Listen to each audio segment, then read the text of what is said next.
নমস্কার বন্ধুরা। আজকে আমরা এমন একটা সাহিত্যের একটা টেক্সট নিয়ে আলোচনা করব, যেই টেক্সটটি সারা পৃথিবীতে 65 লক্ষেরও বেশি মানুষ কিন্তু পড়েছে। টেক্সটির নাম দ্য অ্যালকেমিস্ট, লিখেছেন পলো কোয়েলহো। প্রথমে তোমাদের কাছ থেকে জানতে চাইবো, তোমরা কি জানো অ্যালকেমিস্ট মানে কি? অ্যালকেমিস্ট মানে হলো এমন একজন মানুষ যে সাধারণ ধাতু থেকে সোনা বানাতে পারে। কিন্তু এই টেক্সটের আসল অ্যালকেমি কিন্তু ধাতু নয়, একজন সাধারণ রাখাল ছেলে, যে সেই সাধারণ রাখাল ছেলে থেকে কিভাবে একজন জ্ঞানী মানুষ হয়ে উঠবে তারই যাত্রা আমরা পাবো এই কাহিনীতে। আজকে আমরা এই টেক্সটটাকে একদম ভেঙে ভেঙে দেখব। দেখব গল্পের ভিতরের চরিত্র, গল্প, কি কি প্রতীকী বা সিম্বলিজম আছে, কি কি থিম রয়েছে, সব কিছু। তো চলো আলোচনা শুরু করি। প্রথমে জেনে নেওয়া যাক এই বইটির সম্পর্কে কিছু ইন্টারেস্টিং ফ্যাক্ট। লেখক পলো কোয়েলহো একজন ব্রাজিলিয়ান লেখক। বইটা লেখা হয়েছিল 1988 সালে। মূলত পর্তুগিজ ভাষায় প্রথম এই লেখা, এবং গল্পটা বলা হয়েছে third person narrative point of view বা তৃতীয় ব্যক্তির দৃষ্টিকোণ থেকে। তার মানে একজন সর্বজ্ঞানা সম্পন্ন বর্ণনাকারী বা গল্পকার, তিনি সব জানেন, তাই তিনি গল্প বলছেন। যদি এর জনরা, অর্থাৎ কোন প্যাটার্ন, কোন ধরনের বই, তা দেখার চেষ্টা করি, এটা হলো একটা অ্যালেগরি বা প্যারাবল। কি এটি? মানে গল্পের মধ্যে একটা লুকোনো দার্শনিক অর্থ থাকবে। চরিত্রগুলো আসলে আমাদের জীবনের বিভিন্ন দিকের একটা সিম্বলিক দিক বা প্রতীক। যদি আমরা এই বইয়ের সাফল্য দেখি, এই বইটি 80টি ভাষায় অনুবাদ হয়েছে। এটা একটা বিশ্ব রেকর্ড। আর ইতিপূর্বে জানিয়েছি তোমাদের, সারা পৃথিবীতে 65 লক্ষেরও বেশি কপি বিক্রি হয়েছে।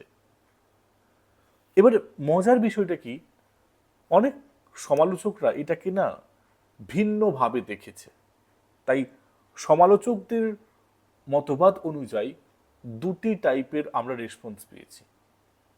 কেউ বলেন এটা জীবনের সহজ সুন্দর একটা দর্শন, আবার কেউ বলেন এটা একটা শুধুমাত্র সেলফ হেল্প বুকের মতো বা রূপকথার একটা পুনর্বলন। তো এটা আসলে কি, আমি তোমাদের হাতেই ছাড়ছি, তোমরা বিচার করবে এটা। এই বইটা, অর্থাৎ এই পলো কোয়েলহোর লেখা, এই লেখাটি তিনি কিন্তু এমনি এমনি লেখেননি। এই টেক্সটটি লেখার পেছনে আছে তার জীবনের নিজের একটা অবিশ্বাস্য গল্প। 1986 সালে কোয়েলহো 500 মাইল হেঁটে স্পেনের সান্তিয়াগো ডি কম্পোস্টেলা গির্জা পর্যন্ত তীর্থযাত্রা করেছিলেন। ভাবো একবার, 500 মাইল হাঁটা। এই যাত্রা তার জীবন বদলে দিয়েছিল। এই আধ্যাত্মিক যাত্রা, জাগরণ থেকে তিনি প্রথমে লিখেছিলেন দ্য পিলগ্রিমেজ 1987 খ্রিস্টাব্দে। তারপর সঙ্গে সঙ্গে লিখলেন আমাদের আজকের এই আলোচ্য বিষয় দ্য অ্যালকেমিস্ট 1988 সালে। এখন একটা চমৎকার তথ্য লক্ষ্য করো তোমরা, এই বইয়ের নায়কটাকে সান্তিয়াগো, তাই না? সান্তিয়াগো। তো এই সান্তিয়াগো কথার বা এই নামটির অর্থ কি তোমরা জানো? এর অর্থ হলো সেন্ট জেমস, যিনি স্পেনের পৃষ্ঠপোষক সাধু। এই নামটা দিয়ে লেখক সরাসরি বলছেন যে মরুভূমির মধ্য দিয়ে যাত্রাটা আসলে একটা তীর্থযাত্রা। যেমন ঠিক করে লোকে মক্কা যায়, বারাণসী যায়, বা জেরুজালেম যায়, বা কেদারনাথ, বিভিন্ন জায়গায় লোকে যেমন যাত্রা করে, ঠিক যেমন একটা যাত্রার মতোই। এবার দেখি এই সান্তিয়াগো তিনি কোন কোন জায়গায় যাচ্ছেন আমাদের এই গল্পে, এবং এই জায়গাগুলো শুধু কি ভৌগোলিক বর্ণনা, নাকি এখানে কিছু আরো আধ্যাত্মিক কিছু বিশেষ প্রতীকী লুকিয়ে আছে। তো প্রথমে জোন 1, আন্দুলুসিয়া, রাদার আন্দালাসিয়া, স্পেনে অবস্থিত। এখানেই সান্তিয়াগোর জন্ম, এখানেই সে মেষপালক হিসাবে কাজ করত। এটা তার কমফোর্ট জোন, অর্থাৎ তার কাছে পরিচিত জায়গা, এবং যেখানে তার জীবনটা অত্যন্ত নিরাপদ ছিল। সেকেন্ড দেখো জোন 2, তানজিয়ার, মরক্কোতে অবস্থিত। এটি সমুদ্র পেরিয়ে একটা অপরিচিত দেশ নামে পরিচিত। এখানে সান্তিয়াগো গিয়ে নতুন ভাষা, নতুন সংস্কৃতি ইত্যাদি শেখে। এখানেই তার জীবনের প্রথম বাধা আসে, এখানেই সে ডাকাতির শিকার হয়। এরপরে জোন 3, সাহারা মরুভূমি ও আল ফায়ম ওয়েসিস। এখানেই সবচেয়ে গভীর রূপান্তর ঘটে। এই বিশাল বিপজ্জনক মরুভূমি হলো আসল পরীক্ষার মাঠ। এখন মজার বিষয় হলো, মিশরের পিরামিড হলো লক্ষ্য বা ম্যাকগাফেন, মানে এটাই সান্তিয়াগোকে টেনেছে, তাকে এখানে দেখতে আসার জন্য তার প্রবল আকুল হয়েছিল। কিন্তু আসল গন্তব্য কি শুধুই পিরামিড? না, আসল গন্তব্য হচ্ছিল তার ইনার নলেজ বা ভেতরের জ্ঞান। এই বাহ্যিক যে যাত্রাটা আসলে তার ভেতরের ইন্টারনাল নলেজের জাগরণের একটা ভেহিকল বা আমরা যান বলতেই পারি। সাহিত্যে যে কোনো গল্পেরই একটা স্ট্রাকচার বা একটা ব্লুপ্রিন্ট কাঠামো থাকে। দ্য অ্যালকেমিস্ট এই উপন্যাসের কাঠামো দেখতে একটা ঠিক পাহাড়ের মতোই, যেমন করে উড়তে থাকে, তারপরে চূড়ায় পৌঁছায় এবং তারপরে নামে।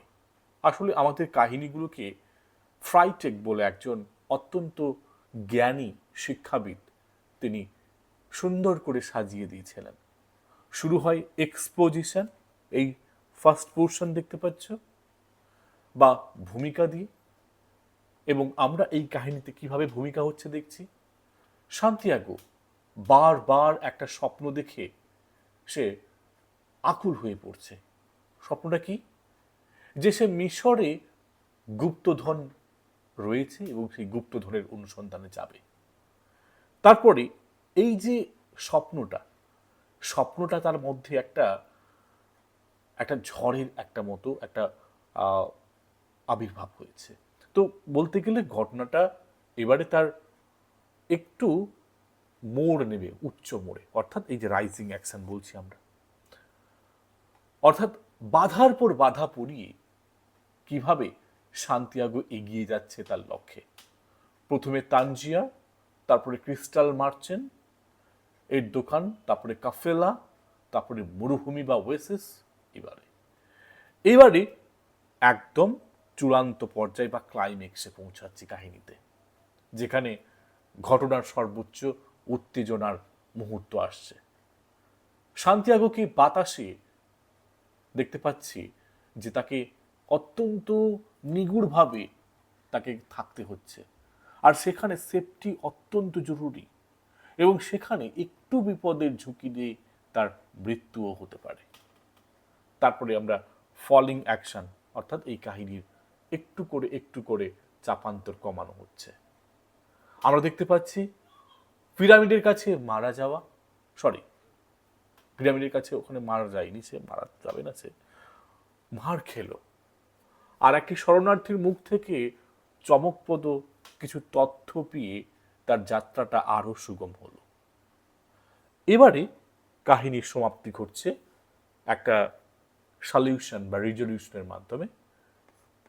লাস্ট পার্ট আমাদের ফ্রাইটেকের পিরামিডের সত্যিকারের গুপ্তধন আসলে ছিল স্পেনেই, তো এই যে পুরো তোমাদের সামনে দেখালাম, এই যে পুরো জার্নিটা, টাইম পিরিয়ডটা, ফ্রাইটেগের পিরামিড নামে এটা পরিচিত। যদিও বিখ্যাত সাহিত্যিক জোসেফ ক্যাম্পবেল তার বিখ্যাত হিরোজ জার্নি তত্ত্বের অনুসরণ করে আমরা এটাকেও আলোচনা করলাম। চলে আসবো পরবর্তী অংশে আমরা, যেখানে আমরা দেখতে পাচ্ছি গল্পের সংক্ষিপ্ত বিবরণ শুরু করছি আমরা। গল্পটা শুরু হয় স্পেনের আন্দালুসিয়াতে। সান্তিয়াগো একজন শিক্ষিত তরুণ, যে পুরোহিত হওয়ার বদলে মেষ চড়ানোটাকে তার জীবনের ভবিতব্য বেছে নিয়েছে। তার কারণ একটাই, সে পৃথিবী দেখতে চায়। এটাই প্রমাণ করে সে নিজের ইচ্ছা শক্তিতে জীবনটাকে বেছে নিয়েছে। কিন্তু একদিন সে বারবার একটা স্বপ্ন দেখতে শুরু করে। কি সেটা? একটা শিশু তাকে মিশরের পিরামিডে নিয়ে যাচ্ছে, সেখানেই নাকি গুপ্তধন আছে। আর এটাই হলো কল টু অ্যাডভেঞ্চার বা অ্যাডভেঞ্চারের ডাক। এখন মেষের দলটার দিকে মনোযোগ দিতে হবে, এটাই তার কিন্তু সব থেকে বড় প্রেজেন্ট মোমেন্টে থাকার একটা লড়াই। মেষগুলো শুধু খায় আর ঘোরে, তাই চড়াচ্ছে আর এটাই ভাবছে। সে ভাবছে তাদের কোনো স্বপ্ন নেই, কোনো জিজ্ঞাসা নেই, কোনো প্রশ্ন নেই। তাই লেখক এই মেষগুলোকে ব্যবহার করেছেন সেই মানুষগুলোর প্রতীকী হিসাবে যারা শুধু বেঁচে থাকার জন্য বাঁচে, যারা জীবনের অর্থ খোঁজে না। এরপর আসেন দুজন গুরুত্বপূর্ণ মানুষ। একজন জিপসি মহিলা, যিনি স্বপ্নের ব্যাখ্যা দিচ্ছেন, আর বৃদ্ধ রাজা মেলচিজেডেক, যিনি সান্তিয়াগোকে বলেন তার পার্সোনাল লিজেন্ড পূরণ করতে হবে ভাই তোমাকে, তুমি যাও তোমার এই কাহিনী পূরণ করো। সান্তিয়াগো সাহস করে সবকিছু ছেড়ে দিল। সে তার মেষের পালটাকে বেচে দিল, তারপর আফ্রিকা চলে গেল। কিন্তু তানজিয়ার পৌঁছানো মাত্রই বিপদ। একজন ঠক তার সব টাকা নিয়ে পালিয়ে গেল। কিন্তু তানজিয়ার পৌঁছানোই এই শুধু বিপদ তা নয়, এইখানে একটা অসাধারণ মুহূর্ত আসে। সান্তিয়াগোর কাছে দুটো পথ, হয় ভিকটিম মানে ওখানে শিকার হয়ে তুমি বসে কাঁদো, নয়তো অ্যাডভেঞ্চারারের মতো এগিয়ে যাও। সে কিন্তু দ্বিতীয়টা বেছে নেয়। সে কাজ নিল একজন ক্রিস্টাল মার্চেন্টের কাছে। 1 বছর কাজ করে সে দোকানটাকে রূপান্তরিত করে দিল। এখন ক্রিস্টাল মার্চেন্ট চরিত্রটা খুব গুরুত্বপূর্ণ। এই ব্যক্তি মক্কায় যাওয়ার স্বপ্ন দেখেন, কিন্তু কখনো যেতে পারেননি। কারণ তার ভয়, কি ভয়? বাস্তবতা স্বপ্নের চেয়ে কিন্তু হতাশজনক হতে পারে। আসলে ভয় কিন্তু মানুষকে এগোতে দেয় না। এই মানুষটা সান্তিয়াগোর জন্য একটা সতর্কবার্তা ছিল। স্বপ্ন দেখলেই হবে না, সেটা পূরণের দিকে এগিয়েও যেতে হবে। এটা কিন্তু সান্তিয়াগো খুব ভালো করে কিন্তু এই ক্রিস্টাল মার্চেন্টের কাছ থেকে কিন্তু জেনেছিল। তারপরে চলে আসছে এবারে ঘটনাটি ঘটছে, সান্তিয়াগো যোগ দিল একটা উটের কাফেলায়। সাহারা পার হতে হবে, তাই তাকে এটা ধরতে হলো। এই কাফেলায় সে পরিচিত হলো দ্য ইংলিশম্যান এর সাথে, একজন পণ্ডিত মানুষ যে শুধু বই পড়ে জ্ঞান অর্জন করতে চায়। এখানে একটা চমৎকার বৈপরীত্য দেখতে পাওয়া গেল। কি সেটা? দ্য ইংলিশম্যান বই থেকে মরুভূমি বোঝার চেষ্টা করে, আর সান্তিয়াগো মরুভূমি দেখে দেখে শেখে। দুজন একে অপরের পদ্ধতি অদল বদল করে, আর দুজনেই ব্যর্থ হয়। আসলে এটা বলছে যে শুধু বই যথেষ্ট নয়, আবার কোনো কিছু শুধু অভিজ্ঞতাও নয়। আসলে বইও প্রয়োজন, অভিজ্ঞতারও প্রয়োজন, দুটোরই দরকার। আল ফায়ন ওয়েসিস এ সান্তিয়াগো দেখা পেল ফতিমার সাথে। এ কি? ফতিমা এক মরুভূমির নারী, তার প্রেমে পড়ল সে। কিন্তু ফাতিমা বলল, তুমি তোমার যাত্রা শেষ করো, আমি অপেক্ষা করবো তোমার জন্য। সত্যিকারের ভালোবাসা কখনো স্বপ্নের পথে বাধা হয় না। আর এটাই কিন্তু ফাতিমা আর কোয়েলহো সেটাই আমাদের বোঝালেন। তারপর সান্তিয়াগো দুটো বাজ পাখির যুদ্ধ দেখে বুঝতে পারল যে ওয়েসিসে আক্রমণ আসছে। এই অলৌকিক পড়ার ক্ষমতাই হলো ইউনিভার্সাল ল্যাঙ্গুয়েজ, অর্থাৎ শব্দ ছাড়া প্রকৃতির ভাষা বোঝা। এবার আসছে সবচেয়ে রোমাঞ্চকর অংশ। সান্তিয়াগো এখন পিরামিডের কাছে পৌঁছে গেছে। আর অ্যালকেমিস্ট কে শত্রু উপজাতির লোকেরা ধরে ফেলল। প্রাণ বাঁচাতে অ্যালকেমিস্ট প্রতিশ্রুতি দিলেন সান্তিয়াগো 3 দিনের মধ্যে বাতাসে রূপান্তরিত হতে পারবে। সান্তিয়াগো সম্পূর্ণ ভয় পেয়ে গেল। এখন কোনো বই নেই, টাকা নেই, গুরু নেই, শুধু নিজের উপর ভরসা তাকে করতে হবে। সে মরুভূমির সাথে কথা বলল, বাতাসের সাথে কথা বলল, সূর্যের সাথে কথা বলল, আর উপলব্ধি করল আমরা সবাই একই হাতে তৈরি, আমাদের আত্মা একই। এই বিশ্বজনীন ঐক্যের অনুভূতিতে সে একটা বিশাল বালুঝড় তৈরি করল এবং অদৃশ্য হয়ে গেল। এটাই হলো জোসেফ ক্যাম্পবেলের অ্যাটনমেন্ট উইথ দ্য ফাদার, সর্বোচ্চ আধ্যাত্মিক জ্ঞানের অর্জন। এটাই হচ্ছে ট্রু সেন্সে অ্যালকেমিস্ট।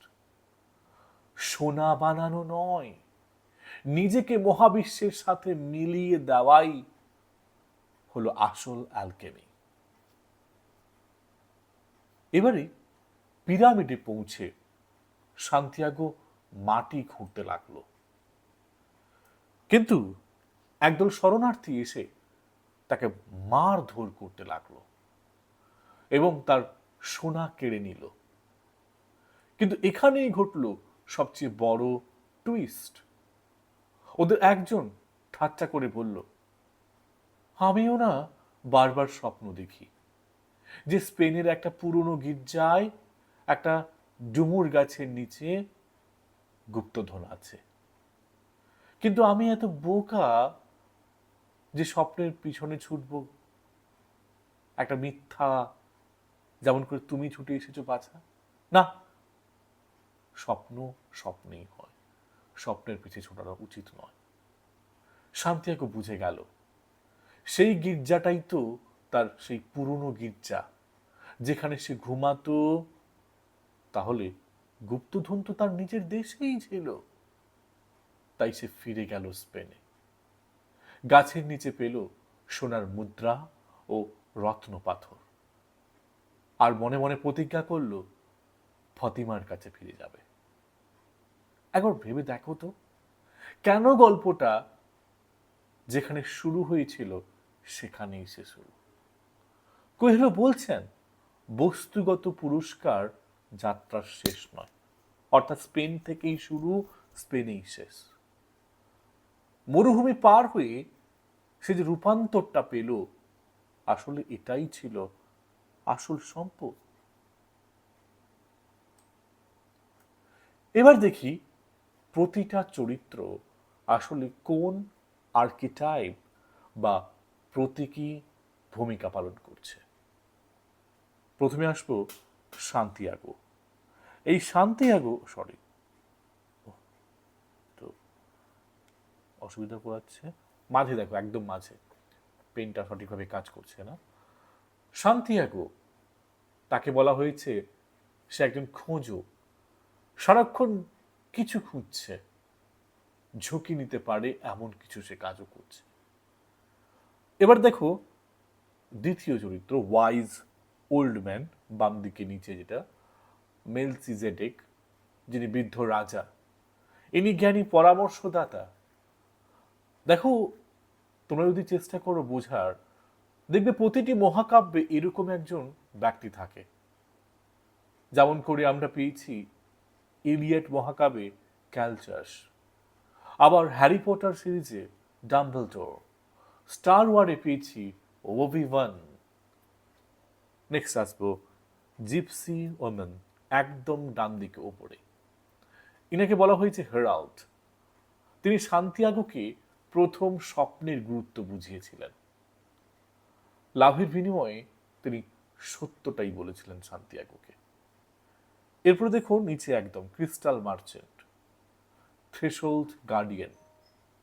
সে পথ আটকে রাখে, নিজে স্বপ্নভীতিতে আক্রান্ত ছিল, আর সান্তিয়াগোকেও সেও থামিয়ে দিয়েছিল। তারপরে দেখো ডান দিকে মাঝে ফাতিমা, তাকে টেম্পট্রেস বা অ্যালাইও বলা হয়েছে। প্রেম কখনো কখনো পথ ছেড়ে দেওয়ার প্রলোভন হয়, কিন্তু ফাতিমা সত্যিকারের ভালোবাসা দিয়ে যাত্রাকে সমর্থন করেছে।